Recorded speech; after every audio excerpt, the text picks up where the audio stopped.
नमस्कार दोस्तों।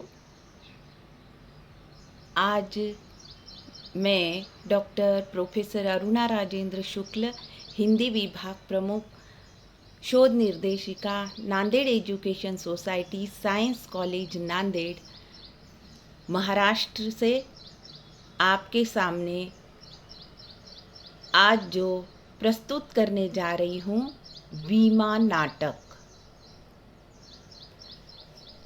नाटक वीमा, इसके नाटककार रत्न कुमार सांभरिया जी है। रत्न कुमार सांभरिया जी के नाटक को आज हम प्रस्तुत करने जा रहे हैं। यह है रत्न कुमार सांभरिया जी।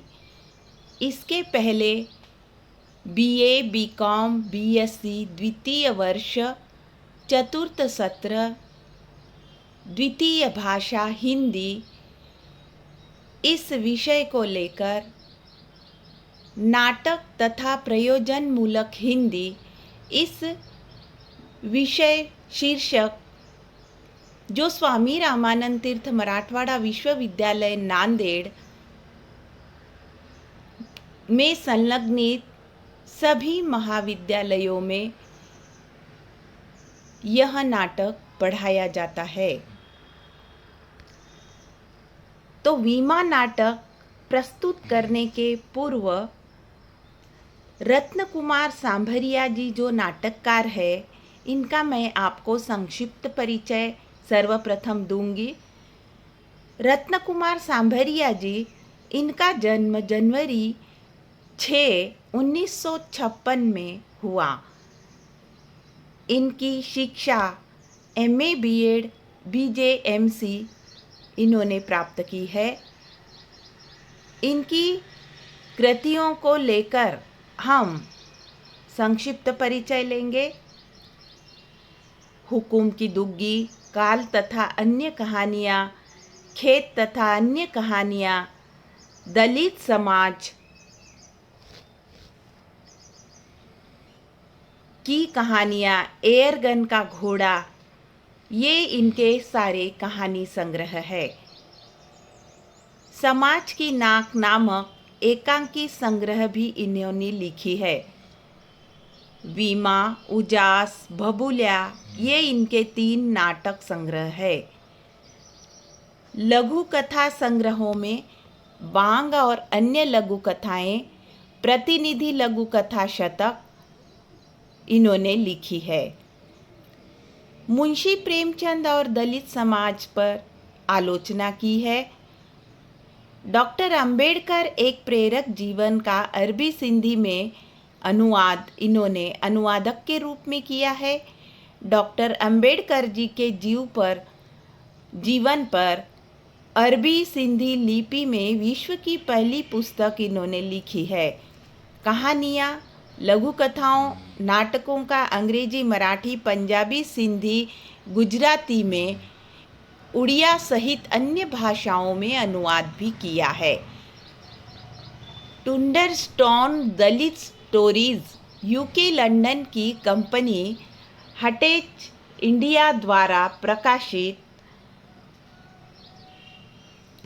जयपुर लिटरेचर फेस्टिवल 2016 में इसका लोकार्पण तथा चर्चा भी होती हुई दी है। लगभग 30 शोधार्थी शोधरत है। देश के विभिन्न विश्वविद्यालयों के पाठ्यक्रम में कहानियाँ एवं नाटक सम्मिलित नाटकों का मंचन इन्होंने किया है। सृजन देश की अधिकांश स्थापित पत्रिकाओं में कहानियाँ, लघु कथाएं और समीक्षाएं प्रकाशित है। मैं जीती कहानी पर टेलीफिल्म भी इनकी बनी है। रत्न कुमार सांभरिया जी को विविध सम्मानों से सम्मानित किया गया। नवजोत कथा सम्मान, सहारा समय कथा चयन प्रतियोगिता 2006 में इन्हें पुरस्कृत किया गया। इनकी चपड़ासन कहानी जो है, उस कहानी के लिए उपराष्ट्रपति द्वारा इन्हें सम्मानित किया गया। कथादेश अखिल भारतीय हिंदी कहानी प्रतियोगिता 2007 का प्रथम पुरस्कार विपर सुदन एक की ने कहानी पर इन्हें मिला है। राजस्थान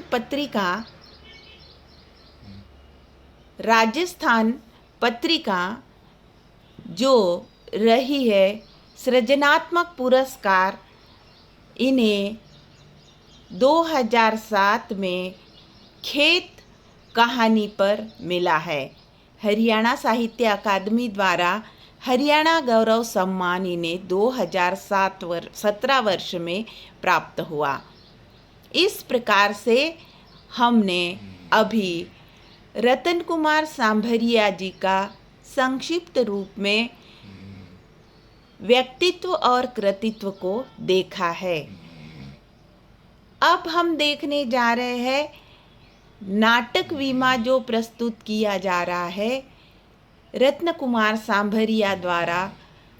इस नाटकों में कौन कौन से पात्र है और उन पात्रों के नाम, पात्रों का परिचय मैं आपके समक्ष रखने जा रही हूँ। जमन वर्मा यह नेत्रहीन है, उसकी उम्र 25 वर्ष की है। वीमा नेत्रहीन है, उम्र 23 वर्ष की है। श्यामाजी ये जो पात्र है नेत्रहीन संस्थान के संस्थापक, उसकी उम्र 60 वर्ष की है। बुजुर्ग इसमें दिखाया गया है वो वीमा का पिता है। नवयुवक जो दर्शाया गया है वीमा का भाई है। आका ये जो पात्र है निशक्तों के धनी धोरा, उनकी उम्र 52 वर्ष की है। दैवत सिंह जो है निशक्त जमन वर्मा का दोस्त है, उसकी उम्र 27 वर्ष की है। सीसी झा जो पात्र है यह इस रत्न कुमार सांभरिया जी के वीमा नाटक में पत्रकार का रोल अदा कर रहा है। अन्य पात्र जो है इसमें उसे हम देखेंगे। वो अन्य पात्र है रिक्शा चालक, थानेदार, कांस्टेबल, चपड़ासी तथा अन्य पात्र इसमें गौण रूप से सम्मिलित किए गए हैं। इस नाटकों में जो पात्र रहे हैं उन पात्रों का परिचय हमने अभी अभी देखा है। अब हम इस नाटक में नाटक वीमा द्वारा कौन कौन से मुद्दों पर हम प्रकाश डालने जा रहे हैं वो हम इसमें देखेंगे। नाटककार रत्न कुमार सांभरिया जी का नाटक वीमा जो है इसमें हम इस नाटक की सर्वप्रथम प्रस्तावना देखेंगे। इस नाटक में अंतरजातीय विवाह को दर्शाया गया है। इस नाटक में दलित नायक का बुद्धिबल किस प्रकार से वो प्रयोग में लाता है वो भी देखा गया है। नाटक के अंतर्गत आत्मसजगता, दृढ़ता में सौंदर्य किस प्रकार से बिखेरा गया है वो भी हम देखेंगे। वीमा नाटक में प्रेम की सर्वोपासना किस प्रकार से की गई है वो भी हम प्रस्तुत करेंगे। नाटक की भाषा शैली में सौंदर्य चेतना किस प्रकार से पाई गई है ये भी हम देखेंगे। शीर्षक की सार्थकता में मौलिकता कैसे प्राप्त होती है, क्योंकि वीमा नाटक जो रखा गया है नाटक का शीर्षक की सार्थकता में मौलिकता किस ढंग से पाई गई है वो हम देखेंगे। नाटक के अंदर संगठन की सौंदर्य चेतना भी पाई गई है तथा इस नाटक का लेखन करने का नाटककार का क्या निष्कर्ष रहा है वो भी हम देखेंगे। तो इस वीमा नाटक को प्रस्तुत हम करने जा रहे हैं। वीमा शीर्षक दलित नाटक में अभिव्यक्त दलित चेतना, अम्बेडकरी विचार का सार है। इसमें दलित साहित्य जो हम प्रस्तावना प्रस्तुत करने जा रहे हैं, दलित साहित्य अन्य साहित्य स्रोत में पृथक तथा मौलिक है, क्योंकि अंबेडकरी चेतना ही दलित साहित्य को चेतना है। अर्थात दलित साहित्य का प्रेरणा स्तोत्र DBR आम्बेडकर जी के ही विचार है। वह एक ऐसा प्रकाश पुंज है जो अंधेरे में उतरा है, विलास तथा मनोरंजन का साहित्य नहीं है, बल्कि दलितों को जरूरतों का आवश्यकताओं का साहित्य है।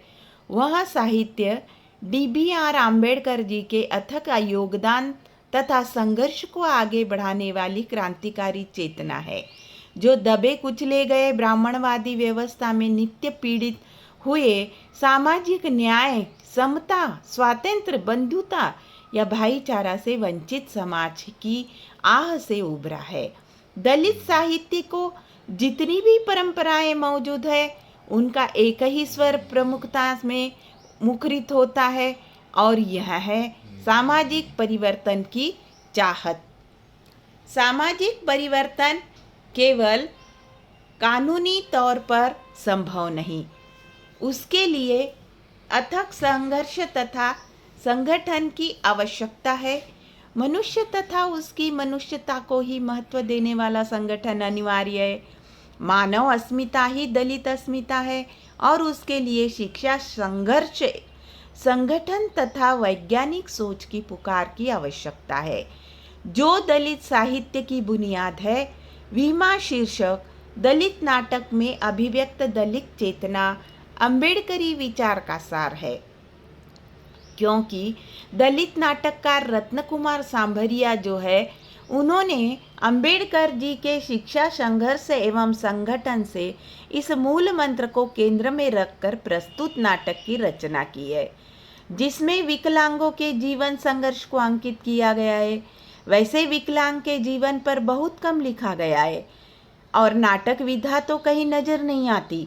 एक नेत्रहीन युवती जिसका नाम बीमा है, और नेत्रहीन पुरुष जिसका नाम जमन वर्मा है, जो दलित युवक है, दोनों ही दुराव्यवस्था, प्रेम की पवित्रता तथा आत्मसमर्पण, बुद्धि चातुर्य पाठक पर अमिट प्रभाव करता है।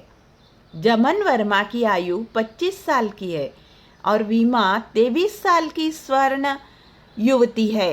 इत्तिफाक से दोनों एक दूसरे से मिल जाते हैं। जमन की वीरता, पवित्रता, स्पष्टता और संवेदनशीलता, आत्मनिर्भरता, दया, दरियादिल व्यक्तित्व की ओर वीमा आकृष्ट होती है। दोनों शरीर से भिन्न परंतु दिल तथा विचारों में एक प्रतीत होते हैं। शुरुआती दौर से सारे सवर्ण जमन वर्मा के प्रति मानवता बरसाते हैं। जैसे ही जाति भेद का प्रश्न निर्माण होता है, वैसे ही सारे सवर्ण एक होकर उनकी सुहावनी जिंदगी में तबाही मचाने का काम करने लगते हैं। सवर्ण जाति अभिमान को प्रस्तुत करने में किस तरह अमानवीयता प्रदर्शित करते हैं, इसका सजीव दस्तावेज प्रस्तुत नाटक में किया गया है। इस नाटक में अभिव्यक्त दलित चेतना और उसकी सुंदर निर्मांकित मुग्धों में प्रस्तुत करने का प्रयास किया गया है। तो प्रस्तावना को देखते हुए अब हम इस नाटक के अंतर्गत अंतरजातीय विवाह को कैसे दर्शाया गया है, वो हम देखने जा रहे हैं। आज की सारी समस्याओं की जड़ भारतीय हिंदू समाज व्यवस्था है, और दलित के लिए दलितत्व को दूर रखने की कोशिश में अंतरजातीय विवाह की आवश्यकता प्रतीत होती है। हमारा समाज एक सिभिनुमा समाज है, जिसमें हर जाति से बड़ी तथा हर जाति से छोटी जाति का अस्तित्व विद्यमान है। यहाँ सिर्फ उसी व नीची जाति का विभाजन नहीं है, बल्कि निम्न जाति को भी आपस में बांटा गया है। यह जाति प्रथा अंदर तक अपनी जड़ जमा चुकी है। इसकी जड़ों को हिलना संभव है, परंतु जड़ों से उखड़ना असंभव है। आधुनिक युग के राजनीतिज्ञों ने जाति व्यवस्था को अधिक पनाह देकर समाज व्यवस्था अधिक से संकीर्ण की है। Doctor B R. अंबेडकर जी ने जाति निर्मूलन के लिए अंतरजातीय विवाह पर जोर दिया है। इस बात को सम्मुख रखते हुए नाटककार ने जाति निर्मूलन हेतु सवर्ण लड़की वीमा और दलित युवक जमन वर्मा के प्रेम विवाह को चित्रित करके पाठक को जाति भेद समस्या तथा उसके निर्मूलन के प्रति सतर्क किया है। विकलांग जमन वर्मा तथा वीमा केवल शरीर से पृथक है, दोनों के विचार एक जैसे हैं, जो दलित साहित्य चेतना सौंदर्य का विशेष पहलू है। अब हम देखने जा रहे हैं दलित नायक का बुद्धिबल कैसे इसमें दर्शाया गया है। वीमा नाटक जो है, नायक दलित युवक जमन वर्मा इसमें जो जन्मांध है और यह वीमा नामक युवती से बेहद प्यार करता है। उसकी बुद्धि कुशलता, साहस, संवेदनशीलता, कर्मठ या कर्तव्य तत्परता आदि के कारण वीमा उसकी ओर अत्यधिक आकृष्ट हो जाती है। आका, बाज, दैनिक समाचार के संवाददाता झा के भ्रष्टाचार को प्रस्तुत करने हेतु हड़ताल के आयोजन में अपनी बुद्धि प्रामाण्यवाद की झांकी प्रस्तुत करते हैं। उसका हौसला दलितों में अस्मिता जगाता है। उसने सामाजिक यथार्थ को इन शब्दों में व्यक्त किया है, ये बड़े लोग भीतर से बड़े कायर होते हैं, ये हम गरीब लोगों के कंधों पर ही बंदूक रखकर चलाना जानते हैं, सामना नहीं कर पाते हैं। इसलिए सवर्णों ने दलितों में डर कायम रखने का नित्य प्रयास किया है ताकि उन्हें दलितों का शोषण करने में आसानी हो सके। जमन वर्मा की चतुरता या होशियारी नई पीढ़ी के लिए प्रेरक है। अब हम देखने जा रहे हैं आत्म सजगता, दृढ़ता में सौंदर्य किस प्रकार से इसमें पाया गया है। सजगता, दृढ़ता के साथ ही संघर्ष हो जाना दलित साहित्य चेतना का एक पहलू है। दलितों को ठगाने का प्रयास हर युग में किया गया है, अतः उसे हर पल सजग रहना अनिवार्य है। मीठी बोली बोलने वाले लोगों की ठगाने की पद्धतियां बदल गई है। जनतंत्र के प्रभाव रूप आया यह परिवर्तन भी के प्रति सतर्कता बरतना आवश्यक हो गया है।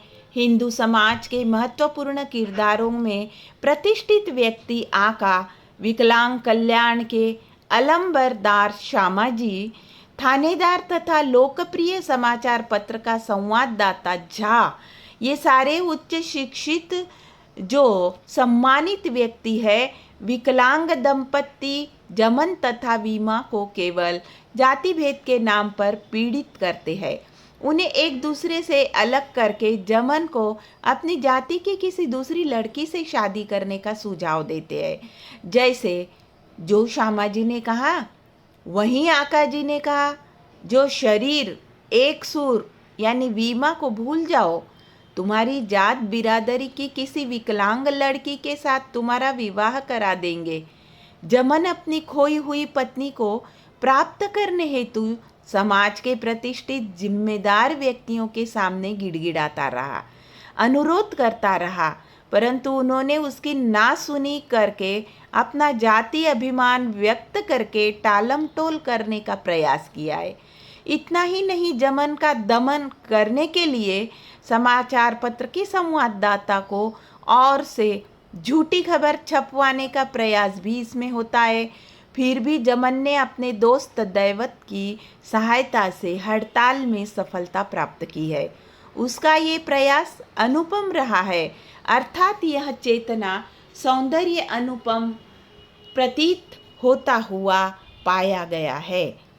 अब हम देखेंगे इस वीमा नाटक में प्रेम की सर्वोपरिता किस रही है, सर्वोपासना किस प्रकार से की गई है। सवर्ण परिवार की लड़की वीमा है, जो परिवार से पीड़ित होकर शहर आ जाती है। उसे गुंडों की चपेट में से छुड़ाने का प्रयास जमन करता है। यहाँ दोनों की भेंट होती है, दोनों में परिचय होकर प्रेमांकुर पल्लवित हो जाता है। साथ ही वे दोनों सुंदर सपना भी देखते हैं। वे दोनों एक दूसरे के सपने को सुनने में उत्सुक होते हैं। लेकिन उसका जिक्र नहीं करते हैं, परंतु दोनों की बहस में सपने का अर्थ अभिव्यक्त होता है। जैसे जमन का यह कहना काफ़ी सार्थक प्रतीत होता है, सपने वे नहीं होते जो नींद में आते हैं, सपने वे होते हैं जो सोने नहीं देते। एक सपने ने मुझे सोने नहीं दिया। यहाँ प्रेम की सर्वोपरिता, प्रेम की सर्वोपासना स्पष्ट होती हुई दिखाई दी है, जो चेतना सौंदर्य का एक अनुभाग के रूप में प्रस्तुत किया गया है। अब हम देखने जा रहे हैं इस नाटक के अंतर्गत भाषा शैली में सौंदर्य चेतना को कैसे बिखेरा गया है। नाटक में नाटककार ने भाषा शैली के माध्यम से प्रकाश, ध्वनि संकेत, प्रतीक और मंच सज्जा में प्रयुक्त उपकरणों को प्रस्तुत किया है, जो कि पृष्ठभूमि व सामाजिक स्थिति के अनुरूप संवादों में आंचलिकता प्रयुक्त है। शहरी भाषा से हटकर किया गया आंचलिक शब्दों और मुहावरों का प्रयोग वीमा को सर्वसामान्य दर्शक और समाज के दबे कुचले शोषित वर्ग के साथ जोड़ता है। इससे यह स्पष्ट होता है कि वीमा एक अनूठी नाट्य रचना है। प्रस्तुत नाटक में प्रयुक्त मुहावरे, कहावतों, उदाहरण स्वरूप इस प्रकार है। हम तो हुक्म के दुग्गे हैं, मियाँ बीबी राजी तो क्या करेगा काजी, जहाँ चाह वहाँ राह, टस में मस मत होना आदि है। साथ ही कुछ मौलिक वाक्यांश पूर्वदीप्ति शैली प्रस्तुत है जो अनुपम है। तो ये नाटक पूर्वदीप्ति शैली में प्रस्तुत किया गया है। इस नाटक में अब हम देखने जा रहे हैं इस नाटक की सार्थकता में मौलिकता या सुंदरता किस प्रकार से पाई गई है। वीमा यह शब्द वी और माँ से बना है। वी का अर्थ है उत्पन्न होना और माँ का संबंध मातृत्व से है, जिसमें पवित्रता या शुचिता देखी जाती है। पुत्र कुमाता हो सकता है, परंतु माता कभी कुमाता नहीं हो सकती।